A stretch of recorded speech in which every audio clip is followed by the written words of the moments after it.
Amém. Graças e paz, queridos irmãos. Podem assentar. Fique à vontade.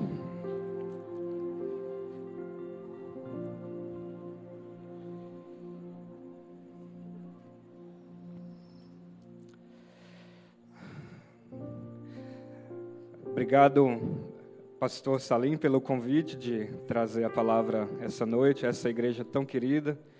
Congreguei aqui talvez por 2 anos e meio. Se a gente olhar cronologicamente é pouco tempo, mas foram tantas as experiências, as memórias afetivas que parece que foram muito mais do que 2 anos, né? Tenho boas recordações dessa igreja e me alegro de poder hoje compartilhar uma palavra com os irmãos. Amém? Abra sua Bíblia em Hebreus, no capítulo 12, por favor.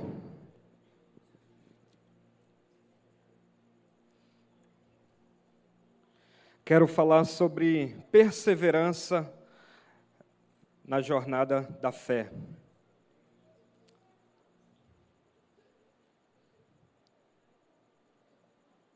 Hebreus, capítulo 12. Como o pastor Salim falou, eu sou um dos pastores ali na Igreja Batista do Jardim Botânico, no Rio de Janeiro. Então, o dia que vocês forem passar umas férias lá, já sabem qual igreja devem visitar, né? Vão ser muito bem acolhidos por nós. Espero vocês. Então, Hebreus, capítulo 12, vamos ler a partir do verso 1. Nos diz o seguinte: portanto, também nós, uma vez que estamos rodeados por tão grande nuvem de testemunhas, livremo-nos de tudo que nos atrapalha e do pecado que nos envolve, e corramos com perseverança a corrida que nos é proposta, tendo os olhos fitos em Jesus, autor e consumador da nossa fé. Ele, pela alegria que lhe fora proposta, suportou a cruz, desprezando a vergonha, e assentou-se à direita de Deus. Pensem bem naquele que suportou tal oposição dos pecadores contra si mesmo, para que vocês não se cansem nem desanimem. Na luta contra o pecado, vocês ainda não resistiram até o ponto de derramar o próprio sangue. Vocês se esqueceram da palavra de ânimo que ele lhes dirige como a filhos? Meu filho, não despreze a disciplina do Senhor, nem se magoe com sua repreensão, pois o Senhor disciplina quem ama e castiga todo aquele a quem aceita como filho. Suportem as dificuldades, recebendo-as como disciplina. Deus os trata como filhos. Ora, qual o filho que não é disciplinado por seu pai? Se vocês não são disciplinados, e a disciplina é para todos os filhos, então vocês não são filhos legítimos, mas sim ilegítimos. Além disso, tínhamos pais humanos que nos disciplinavam e nós respeitávamos. Quanto mais devemos submeter-nos ao Pai dos Espíritos para assim vivermos. Nossos pais nos disciplinavam por curto período, segundo lhes parecia melhor, mas Deus nos disciplina para nosso bem, para que participemos da sua santidade. Nenhuma disciplina parece ser motivo de alegria no momento, mas sim de tristeza. Mais tarde, porém, produz fruto de justiça e paz para aqueles que foram nela exercitados. Amém. Até aqui a leitura da palavra. Meus irmãos, um escritor inglês chamado G.K. Chesterton escreveu um livro chamado Ortodoxia. E uma dada altura do livro, ele cita uma frase que me marcou muito quando eu li. E ele diz o seguinte: o jovem moderno nunca mudará seu ambiente, porque ele sempre mudará de ideia. Quando Chesterton usa essa frase, que é bastante provocativa, ele estava falando a respeito de uma característica que não é exclusiva do jovem moderno, não é? Mas que essa característica de ser sempre inconstante nos planos que nós fazemos. Mudam-se sempre os planos, porque os planos são sempre falíveis, porque mudam-se os alvos e as pessoas mudam a direção da qual estavam, né, de início direcionadas, digamos assim. Isso é um problema porque se você muda com frequência os planos que faz, significa que toda a caminhada que você fez anteriormente foi desperdiçada, não é? E pegando esse contexto da mudança de planos, mudança de ideias, que é um traço do nosso mundo, os cristãos, por outro lado, não precisam agir dessa forma. Por quê? Se nós olharmos para o texto de Hebreus, aqui no capítulo 12, nós percebemos que toda a direção de Deus para a vida de cada cristão tem um alvo muito bem determinado. É um alvo fixo, que não se altera com o passar do tempo, que é exatamente o alvo da semelhança com Cristo. Esse deve ser o alvo maior de toda a nossa vida. Então, eu quero olhar com vocês aqui para pensar como nós podemos compreender esse texto, compreender de que maneira a situação que os hebreus passaram naquela época nos ajuda também a tirar lições para a nossa vida hoje. Ele usa aqui, meus irmãos, uma imagem dizendo que há uma corrida que nos é proposta, né? Se existe um alvo, existe uma corrida em direção a esse alvo. Veja o verso 1 e 2. Também nós, uma vez que estamos rodeados por tão grande nuvem de testemunhas, livremo-nos de tudo que nos atrapalha e do pecado que nos envolve e corramos com perseverança a corrida que nos é proposta, tendo os olhos fitos em Jesus, autor e consumador da nossa fé. Então a imagem usada por ele aqui é a de um estádio, e os crentes têm essa corrida a fazer na sua jornada, né? E existe também, ele usa, uma nuvem de testemunhas, que são como uma plateia torcendo para que os crentes atinjam esse alvo final. Essa nuvem de testemunhas, certamente aqui nesse contexto, significam os grandes heróis da fé que ele cita no capítulo 11. São homens e mulheres de Deus que viveram e que morreram pela fé e que merecem ser citados por causa do seu exemplo aqui na terra, não é?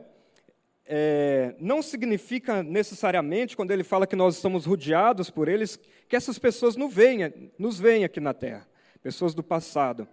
Significa que nós, no presente, ao rememorarmos, ao lembrarmos das histórias que eles tiveram no passado e lembrar das vitórias do ponto de vista da vida que eles tiveram, nós somos também inspirados a continuar caminhando com Deus de uma maneira mais intensa, mais alegre, mais animada.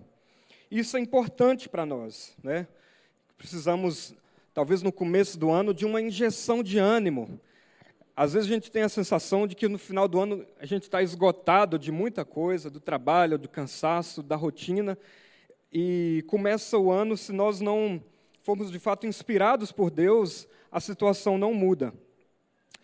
Então, existe um estádio, existe uma corrida e existe uma nuvem de testemunhas. Mas existe também, ele fala aqui, um outro elemento nessa jornada, e este elemento não favorece a corrida da fé. E o que seria isso? É exatamente o pecado, né? Assunto desconfortável que fere a nossa sensibilidade moderna, não é? O pecado, como algumas Bíblias corretamente traduzem, é este peso que atrapalha a correr, né? Por isso ele fala desembaraçando-nos de todo o peso do pecado, no verso 1. E vejam, na nossa igreja lá no Rio, nós temos muitos irmãos que são corredores. Não necessariamente atletas profissionais, mas pessoas que gostam de correr na praia ou em algum espaço da cidade, não é? Que seja adequado para isso. E essas pessoas sabem que quando você não está na melhor forma do seu corpo, não é? O processo da corrida é muito mais difícil, não é? Não é simplesmente o sobrepeso que atrapalha a corrida, mas também, de repente, as roupas, se não forem adequadas para correr. Ou objetos que você queira levar para a corrida que não pertencem à corrida, né? Ninguém leva, por exemplo, uma garrafa de café para correr. Mas por quê? Porque a garrafa de café é incompatível com a corrida. Então é exatamente isso o que o pecado faz na nossa jornada de fé. Ele é esse peso que sobra. Ele usa a palavra peso porque normalmente um corredor, um atleta, ele é uma pessoa magra, não é isso? Então, o pecado é esse peso que sobra, né? É algo que atrapalha, que atrasa ou que mesmo interrompe a nossa caminhada com Deus. Então, nós devemos perguntar de que maneira o pecado atua como este peso que atrapalha a nossa corrida. De muitas maneiras, certamente, né? Porque existem muitas variedades de pecado que o ser humano comete. Mas aqui, especificamente nesse texto, eu acho que ele está dizendo que o pecado atrapalha exatamente através das distrações no caminho da fé. O pecado, ele atua fazendo com que a pessoa que vai correr dê relevância àquilo que não interessa à corrida. Sabe? Consequentemente, faz com que a pessoa perca o foco na sua jornada, né? Mirando os olhos naquilo que não é necessário. E cá entre nós, meus irmãos, eu sei que é algo extremamente difícil para nós hoje falarmos de algo assim como concentração, foco, disciplina, não é? Nós que somos da era da tecnologia, da atenção multifocal, das atividades simultâneas. Hoje a pessoa assiste uma série mexendo no celular, a atenção é muito difícil de se manter simples no objeto determinado qualquer. Então é muito difícil hoje nós falarmos de algo assim como a concentração em um foco numa coisa determinada, não é? Então, como que nós podemos ser firmes nesse tempo da inconstância? Como que nós conseguimos nos concentrar quando tudo à nossa volta parece nos exigir uma atenção meio superficial, né? Que nós não mergulhamos de maneira profunda em nada?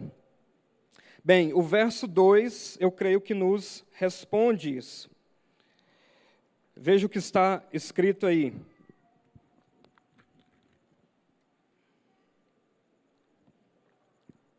Ele diz, tendo os olhos fixos em Jesus, autor e consumador da nossa fé.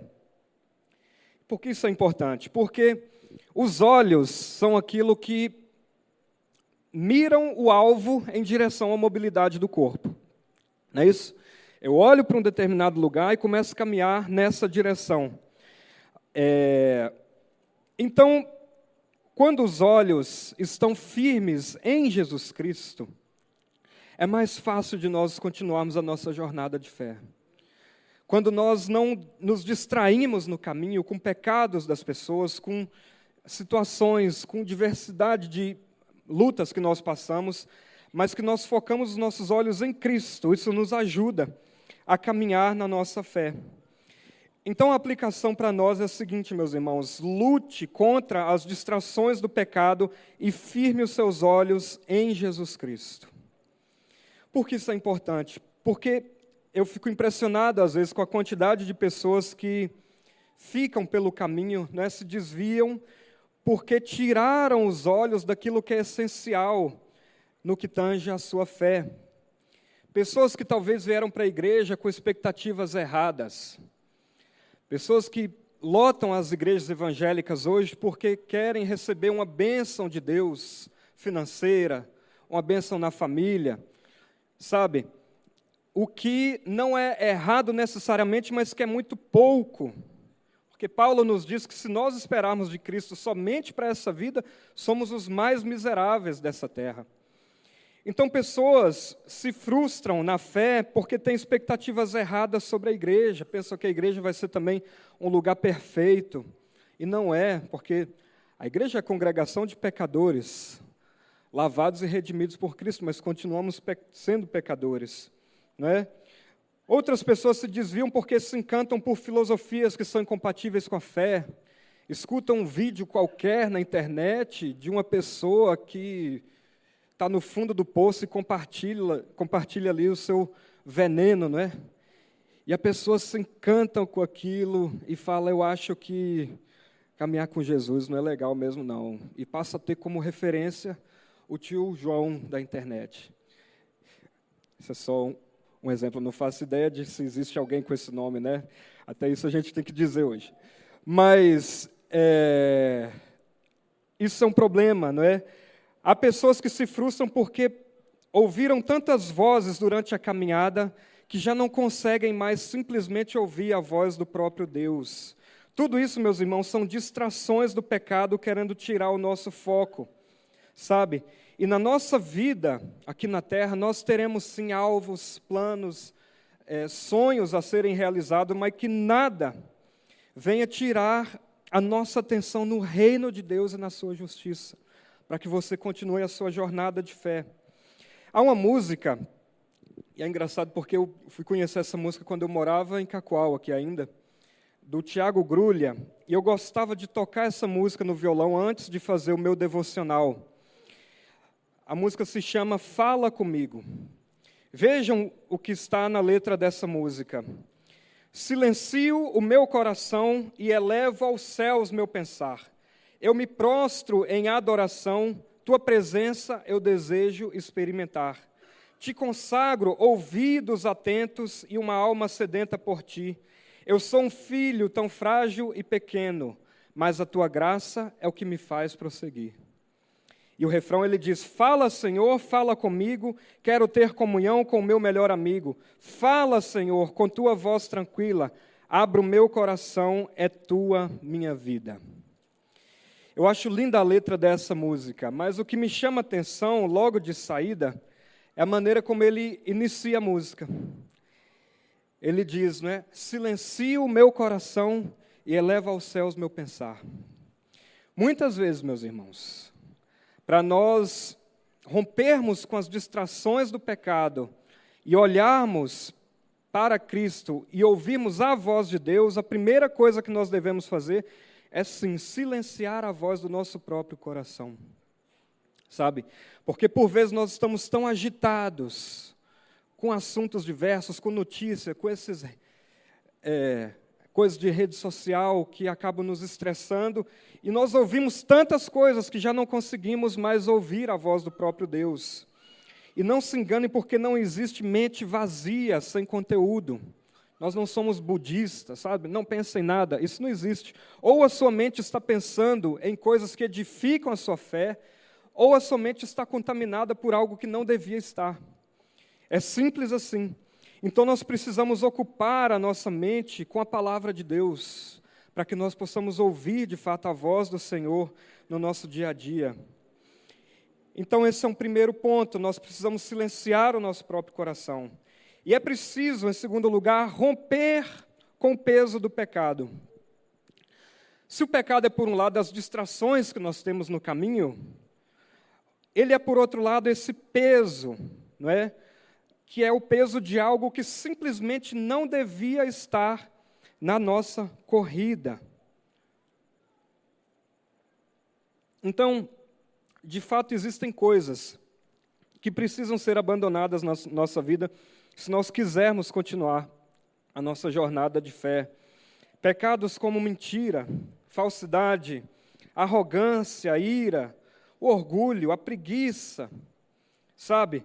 O amor ao dinheiro, a impaciência que atrapalha os nossos relacionamentos com as pessoas queridas.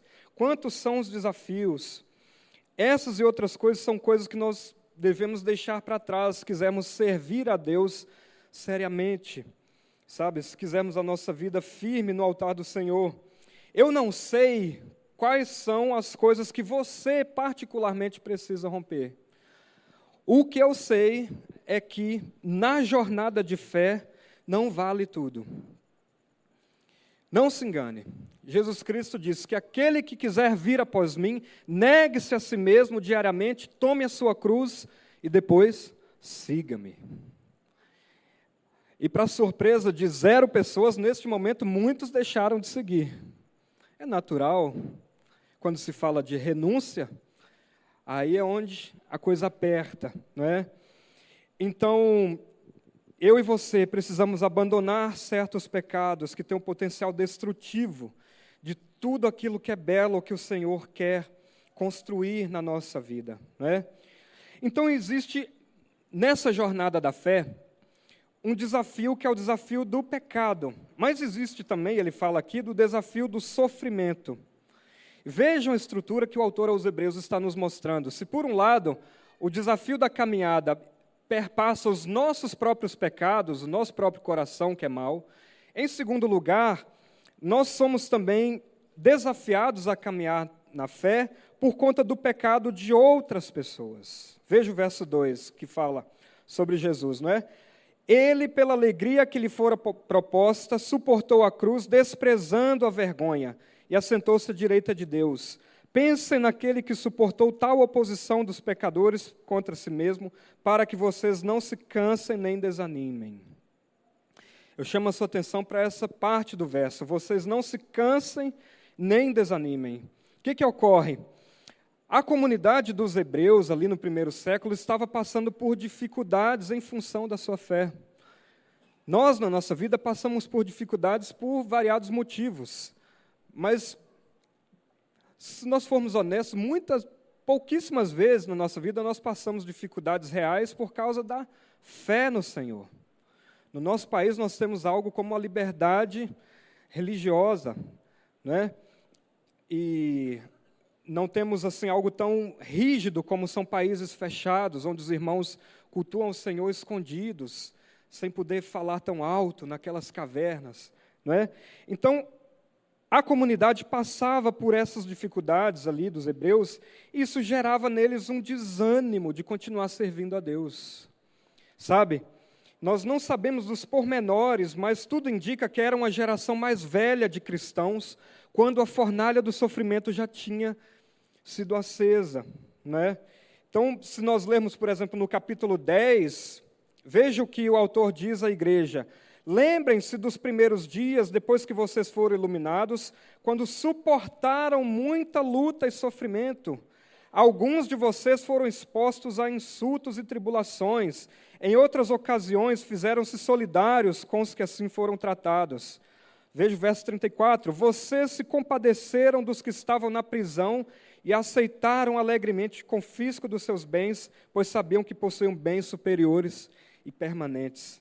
Então, o que ele está falando? Dificuldade, prisão, confisco dos bens, pessoas da igreja que já não estavam mais no convívio entre eles. E tudo isso, no início da caminhada da fé, não tinha os abalado.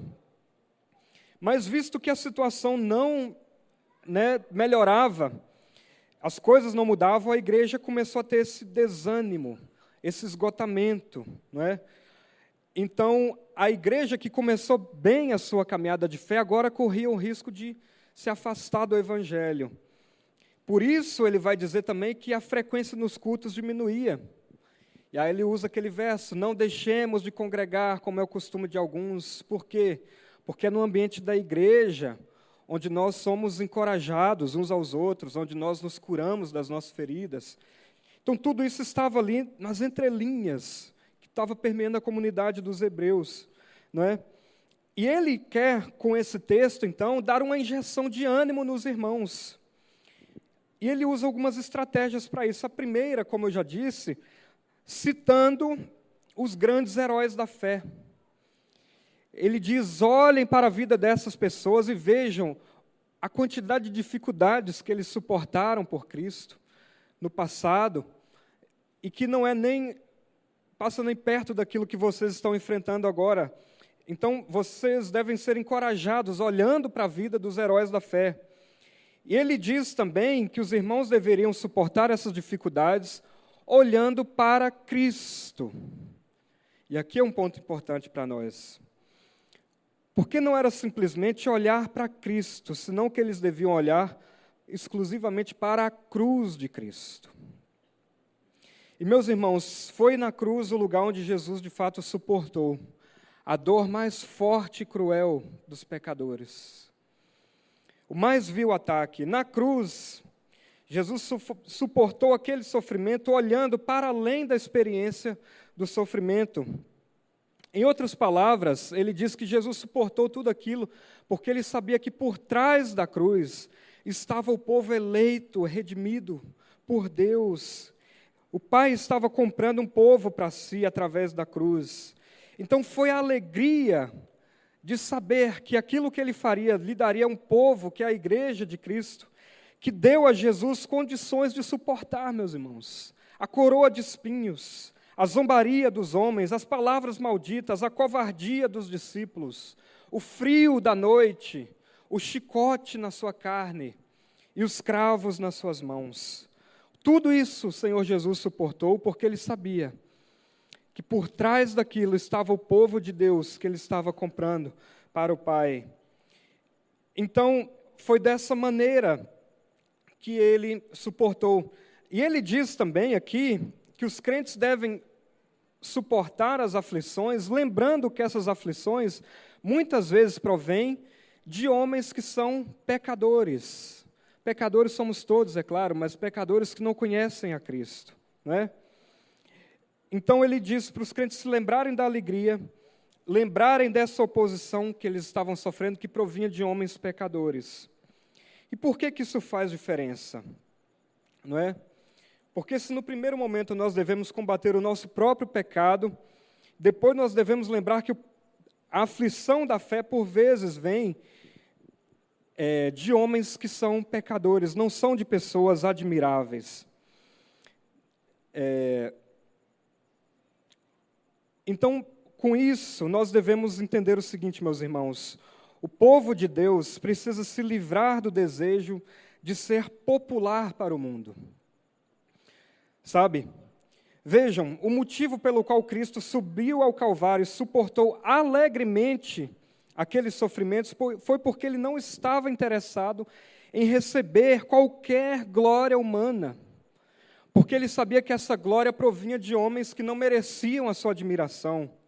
Se Ele estivesse preocupado em agradar aos homens, Ele jamais teria se submetido àquela vergonha. A cruz, na antiguidade, ela era o símbolo da tortura e da maior vergonha pública, né? Ali eram colocados para ser torturados e mortos aqueles que cometiam os mais graves crimes contra Roma.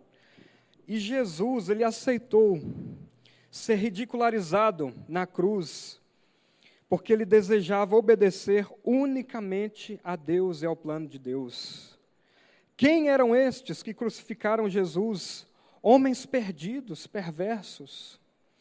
E por que isso é importante para nós? Porque, meus irmãos, muitas vezes, esse maldito desejo de agradar tanto a Deus quanto aos homens tem feito com que muitas igrejas, pastores e membros sejam nada mais do que um reflexo do que as mesmas convicções e valores que o mundo possui.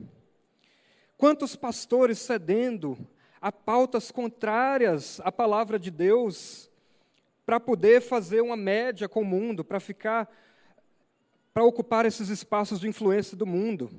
Esse pastor aqui é super legal, vou chamar ele para pregar na Rede Globo, porque ele não fala nada que são os valores que a Rede Globo propaga. É assim que funciona na maioria das vezes, não quero dizer que todos os que participam disso são necessariamente pessoas problemáticas. Mas, muitas vezes é isso que acontece. Então, Jesus, quando Ele sobe na cruz, Ele está se tornando indiferente à glória dos homens, ao aplauso dos homens, porque Ele pretendia agradar e receber a glória que vem de Deus e não dos critérios humanos. Então, você e eu não podemos nos sentir desencorajados de caminhar com Deus por conta da oposição de pessoas que não merecem, de fato, a nossa admiração. Haverá momentos, sim, na nossa vida que nós não conseguiremos agradar a Deus e aos homens. Isso não significa necessariamente entrar no embate contra o mundo, porque Hebreus também nos diz que devemos nos esforçar para manter a paz com todos, quando for possível, não é? Mas Jesus, Ele suporta aquilo, a dor da cruz, porque a glória humana era para Ele desprezível. Então, os cristãos e a igreja não devem ter esse anseio de popularidade entre os pecadores. Porque os pecadores olharão para a igreja e dirão: mas a igreja é contra o aborto, isso é um absurdo. Tá bom, mas então, a igreja não está interessada em atender a sua pauta ideológica. Nós não temos essa expectativa, sabe? Não é este o nosso desejo. Uma igreja que é relevante na sua cultura, meus irmãos, não é uma igreja que absorve todos os elementos da cultura dentro dela, sabe? Então, suportar as dificuldades da fé envolve, sim, desprezar a opinião de pecadores sobre nós. E como eu disse, nós não devemos ser agressivos, violentos, nós temos que simplesmente internalizar a palavra que Pedro disse em Atos. Mais importa obedecer a Deus que aos homens. E se com isso nós nos tornamos irrelevantes para o mundo, nós tornamos a opinião do mundo sobre nós algo que é irrelevante para nós. Esta é a saída. E assim nós seguimos a nossa jornada de fé, amando a Deus com todo o nosso coração e até mesmo orando pelos nossos inimigos. A Bíblia não diz que nós não temos inimigos, nós temos inimigos. O que ela diz é que nós devemos orar por eles. Essa parte é que muitos esquecem. Orar para que essas pessoas sejam alcançadas por Deus e transformadas, para que se arrependam do seu pecado e tenham sua vida transformada, porque nós também estávamos outrora nesta posição.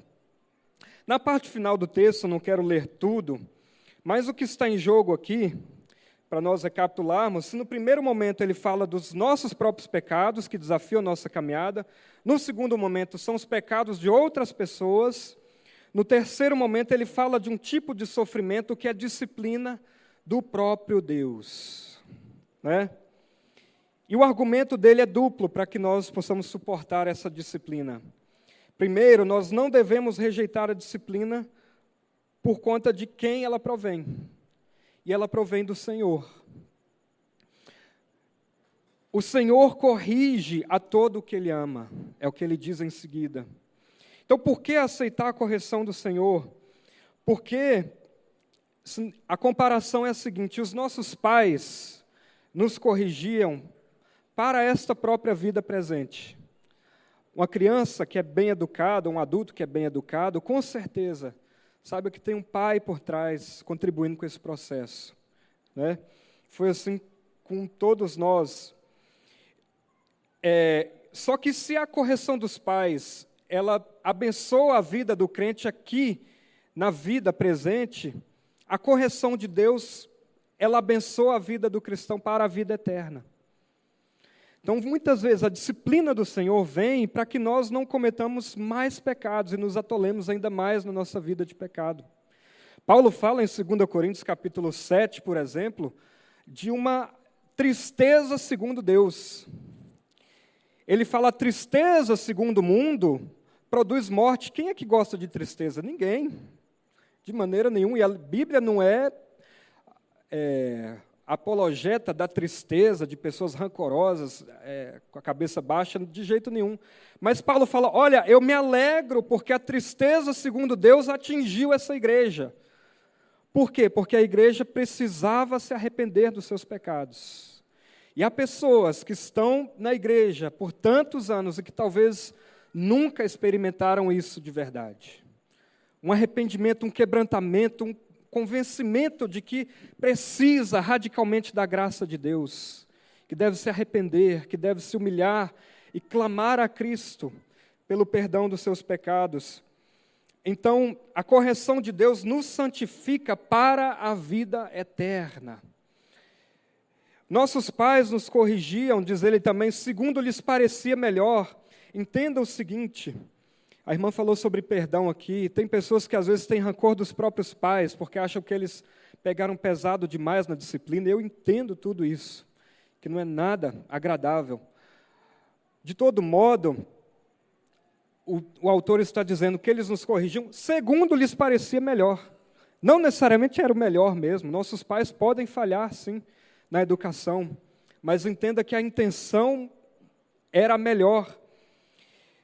No entanto, se os nossos pais humanos falham muitas vezes na correção, Deus é um Pai perfeito, amoroso e que quer o nosso bem. Então, a disciplina que Deus aplica, Ele aplica na sua eterna sabedoria, compreendendo o que é melhor para nós. E, por fim, Ele diz que o fruto da disciplina, depois que a pessoa atravessa o período de disciplina, é exatamente justiça e paz. Não é? Justiça e paz. E é importante destacar também, meus irmãos, nós estamos falando de disciplina, de sofrimento, que nem todo sofrimento necessariamente é castigo ou disciplina divina. Se eu, de repente, ao sair daqui desse púlpito, tropeçar na escada e cair, me acidentar, não significa necessariamente que Deus queria me corrigir, sabe? Nós devemos ter muito cuidado para não sermos como os amigos de Jó, que olhavam para o sofrimento de Jó e falavam: Jó, deve ter algum pecado oculto aí na sua história. E se nós continuarmos lendo o livro até o final, nós vemos que não era isso. Diz a Bíblia que Jó, em tudo isso, não pecou. Então, nem toda disciplina vem, ou melhor, nem todo sofrimento vem necessariamente por conta de algum pecado ou punição divina. E qual é, então, o melhor caminho para nós interpretarmos os sofrimentos que passamos? Uma vez que nós nem temos ciência, muitas vezes, de qual é o momento que Deus está nos disciplinando, ou de qual é a natureza do sofrimento, nós devemos lembrar que Deus é um Pai bondoso e que está sempre disposto a nos transformar para o nosso bem. Deus não tem nenhum prazer em fazer com que as pessoas sofram gratuitamente, mas se for necessário, para que nós sejamos pessoas mais humildes, mais dóceis, mais dependentes da sua graça, mais fiéis a Ele, sim. Ele, que é o Deus Todo-Poderoso, que é dono da nossa vida, poderá, em algum momento, trazer sobre nós um período de turbulência, de disciplina. E o texto nos diz que, embora a disciplina pareça para nós algo que é injusto, algo que é doloroso, o fruto dela é de justiça e paz. É o oposto daquilo que nós experimentamos no momento. No momento da disciplina, é terremoto mesmo, é coisa difícil, é coisa dura de engolir. Mas depois vem a bonança, vem tempos de justiça e de paz diante de Deus. Queridos, duas aplicações finais para nós aqui encerrarmos. Primeiro, você que precisa de ânimo na sua fé, você que precisa ser encorajado para continuar caminhando com Deus, procure conhecer histórias da bondade de Deus. Sabe, é assim que você vai se sentir encorajado a continuar caminhando com Cristo. Então, de que maneira você pode fazer isso? Lendo a Bíblia, em primeiro lugar, conhecendo as histórias dos grandes heróis da fé. Faça esse exercício, depois leia Hebreus capítulo 11, que é um texto impressionante. Quantas pessoas ele cita? Então, essas pessoas servem de fonte, de inspiração para a sua vida e vão te fortalecer na sua caminhada. Uma segunda maneira, leia a biografia de homens santos. Nós devemos ler não só biografias, mas livros que abençoam a nossa fé, que edificam a nossa vida, sabe? Terceiro, além de ler a Bíblia, ler livros, conheça também a história da bondade de Deus entre os seus irmãos. Isso é, converse com cristãos maduros. Tem conversas que são literalmente terapêuticas, abençoadoras. Marca um café com a pessoa que você precisa ver, que você sabe que está cheia de Deus, que fala assim: eu quero te ouvir um pouco. Eu quero ouvir das suas respostas de oração, eu quero ouvir do que Deus tem feito, eu quero ouvir sobre os sonhos que você tem, eu quero ouvir sobre como é que você conheceu a pessoa que você casou. Sabe, escute testemunho de pessoas que vão te abençoar. E, por outro lado, fuja dessas conversas que em nada edificam, que envenenam a sua vida, que atrapalham a sua jornada. Sabe, o poder das palavras não é algo mágico, místico, mas é simplesmente de que, de fato, as palavras têm um conteúdo, e o conteúdo que elas trazem ou abençoam ou não abençoam. E muitas vezes atrapalha. Então, converse com cristãos maduros. Segundo, depois, conheça mais a Cristo. E essa é a última aplicação. Porque Jesus, meus irmãos, Ele é mais do que um exemplo para nós ou uma grande fonte de inspiração. As religiões e as pessoas em torno do mundo olham para Cristo e falam: pá, foi um cara gente boa mesmo, legal.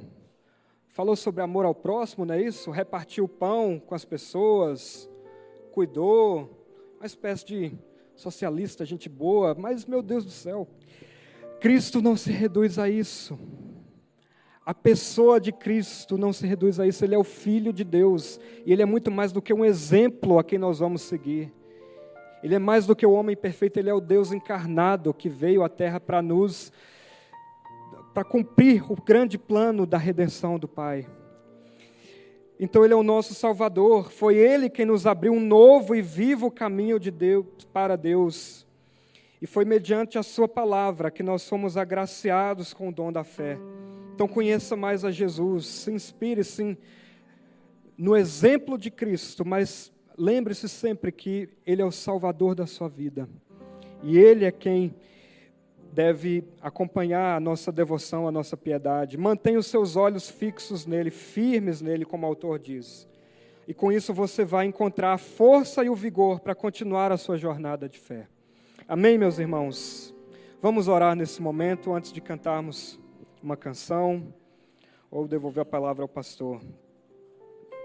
Baixe sua cabeça, vamos orar. Deus santo e poderoso, nós te louvamos por essa noite, Pai. Obrigado porque a Tua palavra é viva, poderosa, edificante. Ela sabe, ó Deus, penetrar nas áreas mais obscuras do nosso coração.